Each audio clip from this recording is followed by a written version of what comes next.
चुनावी बिगुल बज चुका है और आजमगढ़ में समाजवादी पार्टी का प्रत्याशी अभी घोषित नहीं हुआ है, जबकि भारतीय जनता पार्टी ने दिनेश लाल यादव को चुनावी मैदान में उतारा है। बात अगर ओवैसी साहब की करें तो आजमगढ़ में चूँकि मुस्लिम वोटर्स काफ़ी ज़्यादा हैं, इसलिए ओवैसी साहब भी यहाँ से शौकत अली को मैदान में उतार रहे हैं। अब यहाँ हम लोगों से बात करेंगे और जानेंगे कि क्या इनके मकसद है, किस तरह से ये चुनाव को देख रहे हैं आने वाले समय में जो है। तो शुरुआत करते हैं। क्या नाम है भाई साहब आपका? उबैदुल्ला खान। उबैदुल्ला साहब, ये बताइए कि समाजवादी पार्टी से संभवतः अखिलेश यादव के चुनावी मैदान में आने चांसेस तो नहीं के बन रहे हैं और ओवैसी साहब भी यहाँ प्रत्याशी उतार रहे हैं। बीजेपी से दिनेश लाल यादव निरहू हैं। किस तरह से चुनाव को देख रहे हैं? जो 2024 का लोकसभा चुनाव है, किस तरह से आप देख रहे हैं? इन तीनों में माइनॉरिटी किसके तरफ जा रही है? माइनॉरिटी 2% ओवैसी साहब के साथ जाएगी, बाकी अखिलेश साहब के साथ जाएगी।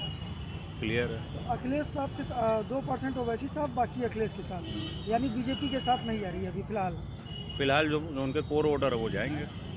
कोर वोटर जैसे कोर वोटर का मतलब कि 1% 1.5% जो उनके कोर वोटर हैं वो तो जाएंगे जी।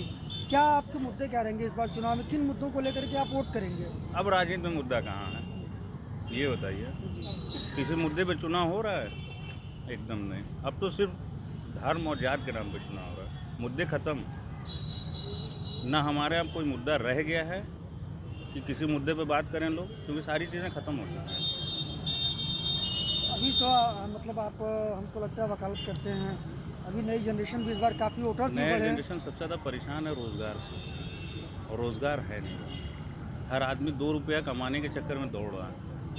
आप भी जान रहे होंगे जितने लोग यहाँ खड़े हैं, भले वो किसी भी पार्टी में हो, किसी भी मैं राजनीति तो नहीं करता हूँ, लेकिन मैं एक चीज़ जानता हूँ कि आप कहीं भी रहें, लेकिन पेट को पालना तो आपको पड़ेगा ही। और धर्म का नशा अफीम के नशे से बड़ा होता है, लेकिन एक वक्त आता है जब पेट का नशा जो है ना वो सब पे भारी है। जैसे अभी आपने कहा कि जैसे माइनॉरिटी की हमने बात की, तो आपने कहा 2% जो है ओवैसी साहब के साथ जाएगा, बाकी अखिलेश जी के साथ जाएगा।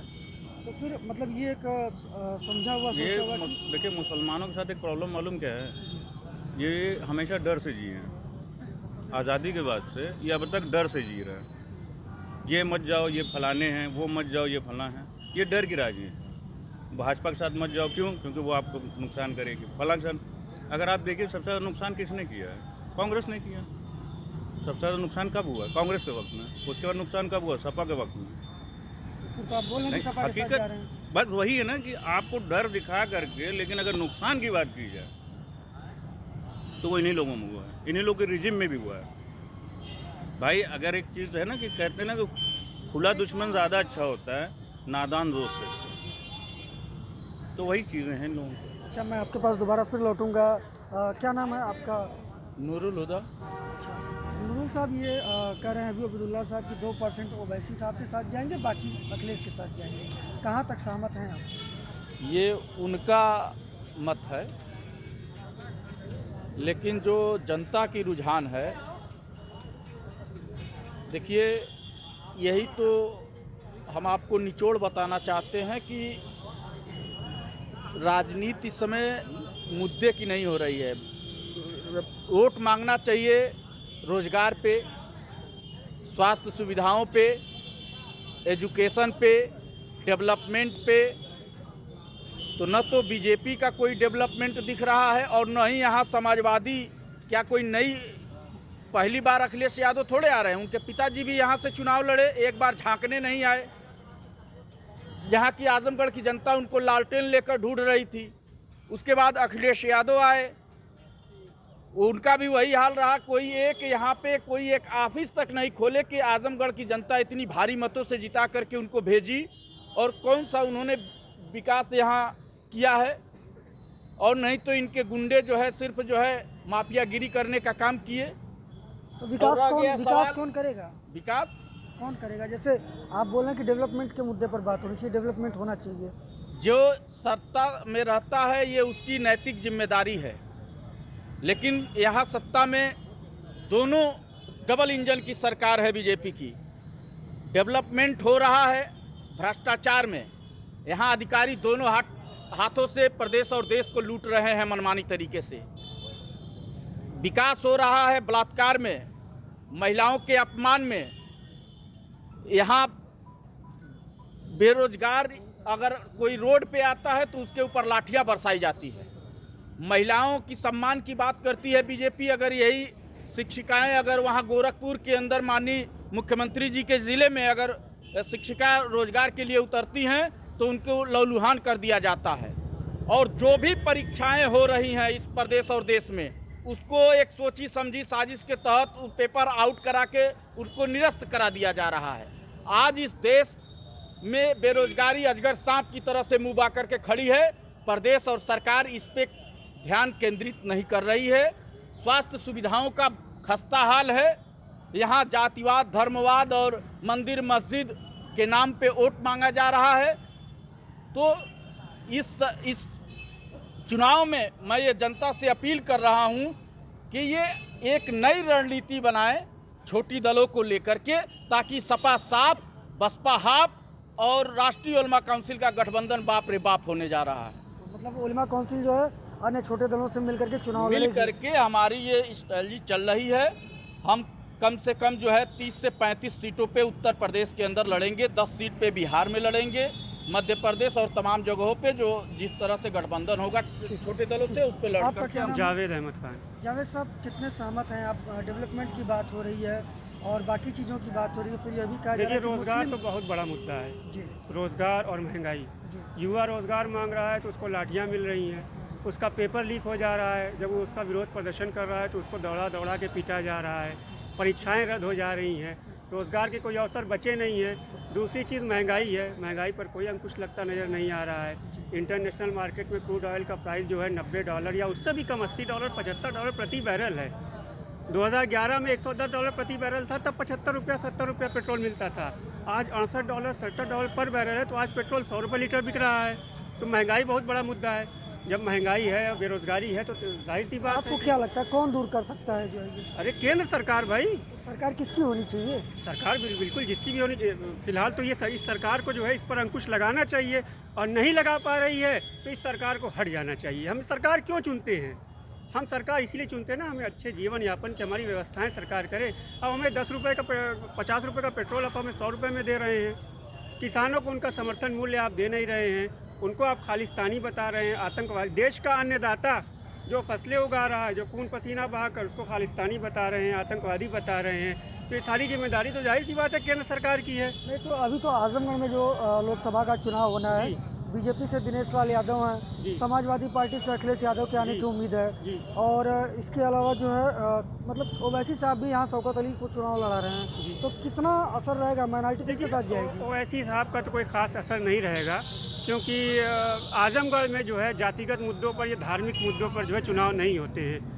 आजमगढ़ में विकास के मुद्दों पर चुनाव होता है। फिलहाल मैं आपके कैमरामैन से गुजारिश करूंगा, जिस जगह पर हम लोग खड़े हैं इस बिल्डिंग को दिखाएं, इसको भी शायद जो है समाजवादी पार्टी के जो राष्ट्रीय अध्यक्ष हैं, जिनकी संभावना है यहाँ चुनाव लड़ने की, उन्होंने ही बनवाया है।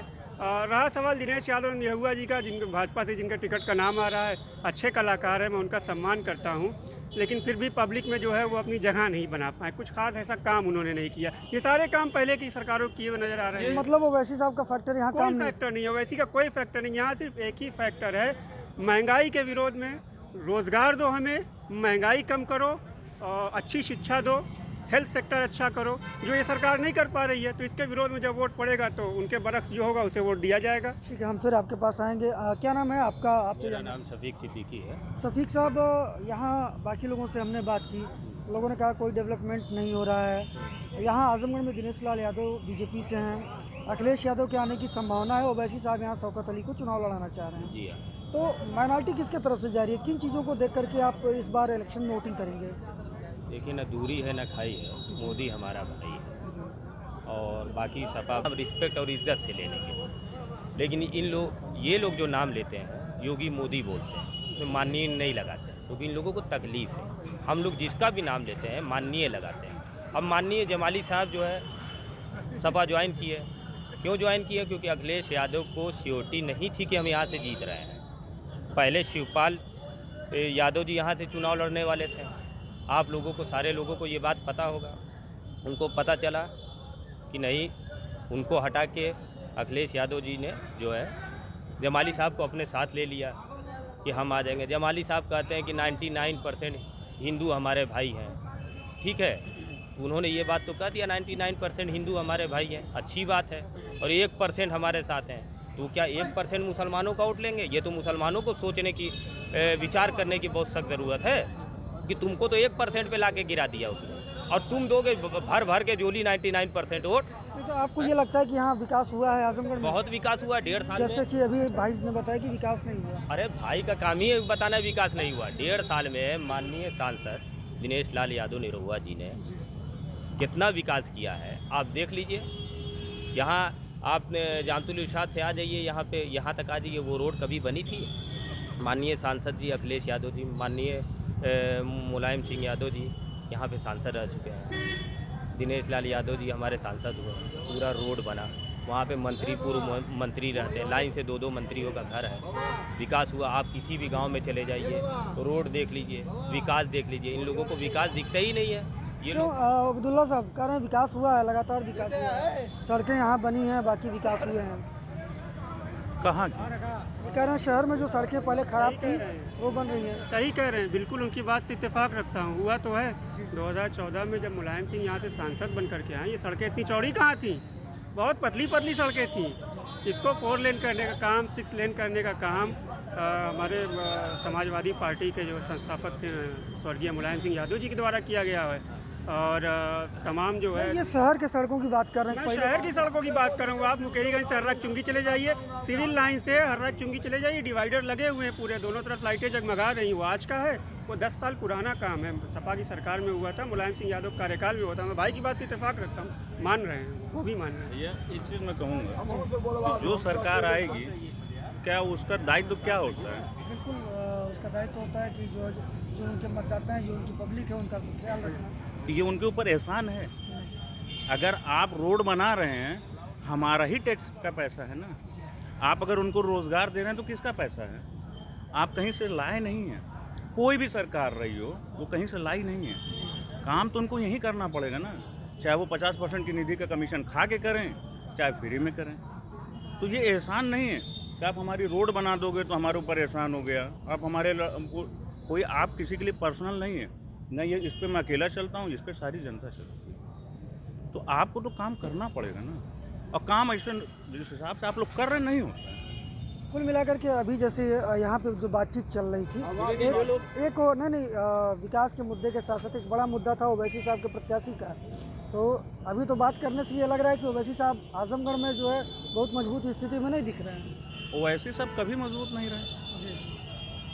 यहाँ से जो जमाली साहब चुनाव लड़े थे वो उनके अपने पर्सनल वोटर थे। बाद में 4000, 3000, 2000, 1000 ओवैसी साहब का यही वोट पूरे प्रदेश में रहा है जो उन्होंने अभी विधानसभा में लड़ा है। तो फिर माइनॉरिटी ये क्यों करी कि हम अखिलेश जी के साथ जो है ज़्यादातर जाएंगे? लेकिन माइनॉरिटी का मैंने आपसे बताया, मतलब अखिलेश जी के समय में विकास हुआ होगा, मोदी जी के समय में विकास नहीं हुआ, योगी जी के समय में विकास नहीं हुआ। देखिए विकास अखिलेश जी ने नो डाउट कि योगी जी से अच्छा किया है। जो उन्होंने अपने वक्त में अपनी रिजिम में किया उनसे अच्छा किया।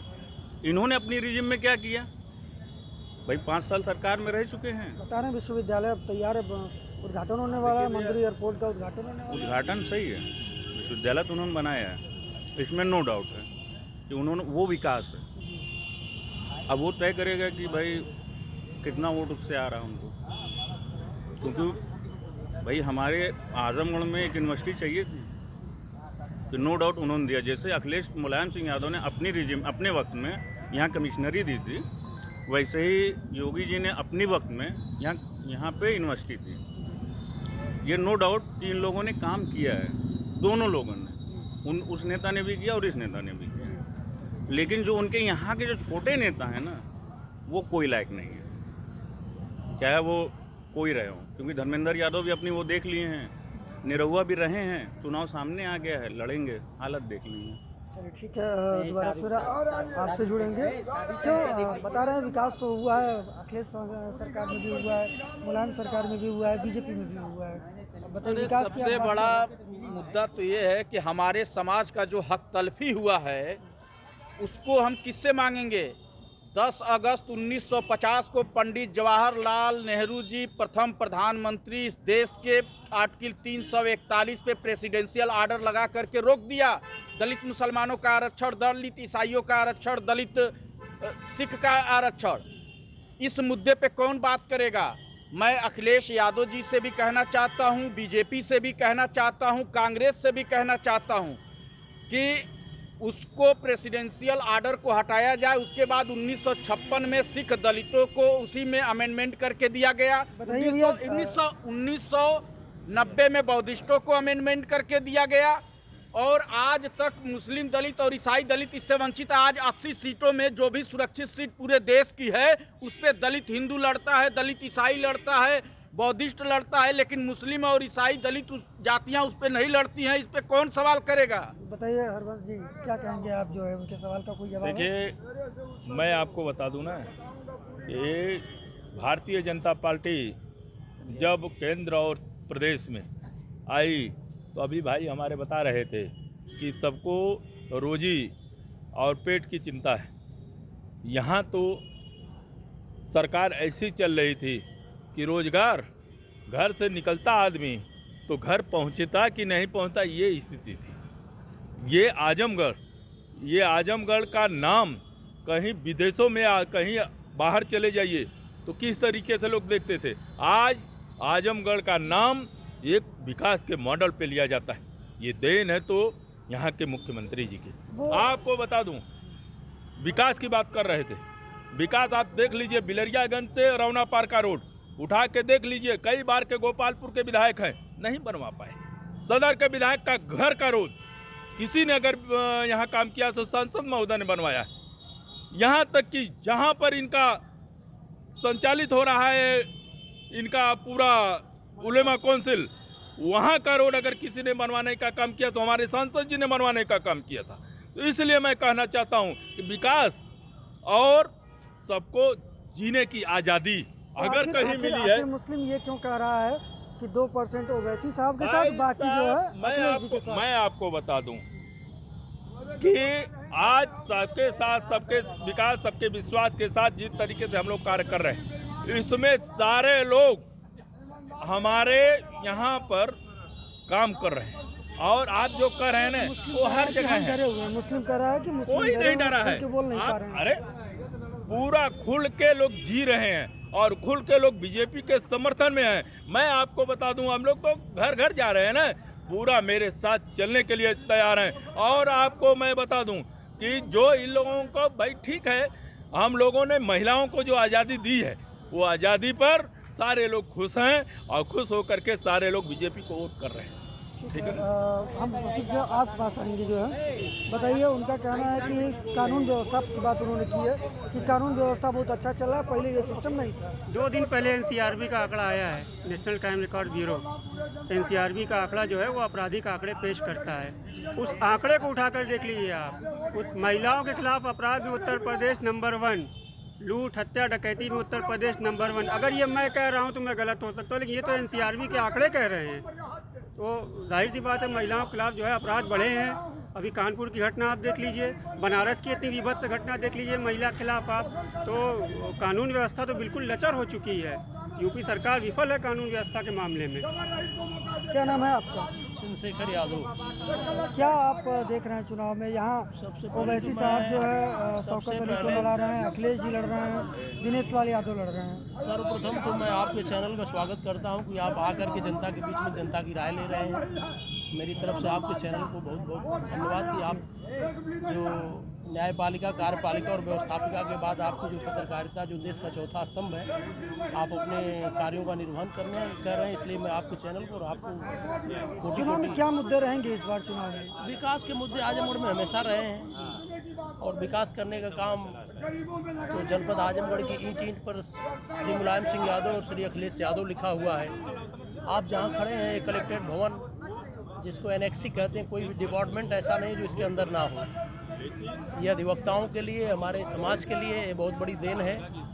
इसके अलावा आपका महिला हॉस्पिटल, कमिश्नरी तो मैं समझ रहा हूँ बहुत पहले की बन चुकी है और यहाँ कोई जातिगत मुद्दे काम नहीं करेंगे। यहाँ तो सर्व समाज के लोग मिल करके श्री अखिलेश सिंह यादव को रिकॉर्ड मतों से चुनाव जिताएंगे। सारे के सारे रिकॉर्ड टूट जाएंगे। मैं समझता हूँ उत्तर प्रदेश की सबसे बड़ी जीत आजमगढ़ में होगी। तो कुल मिलाकर के यहाँ लोगों से बातचीत करने के बाद एक चीज़ जो लोगों के बीच से निकल करके आई कि सबसे पहले विकास का मुद्दा रहेगा, रोजगार का मुद्दा रहेगा। और रही बात अखिलेश यादव और शौकत अली, दिनेश लाल यादव के चुनाव लड़ने की, तो जहां तक मुस्लिम मतदाताओं की अगर बात करें तो उनका साफ तौर पे ये कहना है कि मुस्लिम मतदाता केवल 2% ओवैसी साहब के सपोर्ट में जा सकता है, जबकि बाकी अखिलेश के साथ है। हालांकि वहीं कुछ मतदाताओं का यह भी कहना है कि जो मुस्लिम बीजेपी के बेस वोट हैं वो उनके साथ रहेंगे। फिर मिलेंगे किसी और चौपाल में, तब तक दीजिए इजाज़त। राम सकल यादव के साथ आजमगढ़ से न्यूज़ स्टेट के लिए रवि प्रकाश सिंह।